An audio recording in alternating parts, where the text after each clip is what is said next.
Kita hari ini UMNO sedang berdepan dengan krisis kepercayaan rakyat. Percaya tidak? Setuju atau tidak? Inilah hakikat yang tak boleh lagi kita sorok. Tuan-tuan, tahun pertama, tahun kedua, tahun ketiga bolehlah kita sorok dalam hati. Kita boleh bagi tahu tak apa, kita masih ada masa lagi nak kembalikan kepercayaan rakyat terhadap kita. Kita buat dah, macam-macam kita buat. Walaupun ada pemimpin yang menyatakan duduk dengan DAP tak apa, dia boleh berubah. DAP berubah.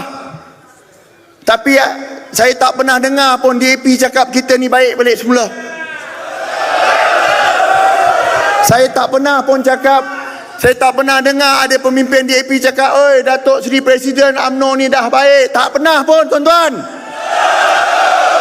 Yang saya dengar adalah ketika Datuk Seri Presiden dapat NFA, mereka kutuk dan caci lagi ada.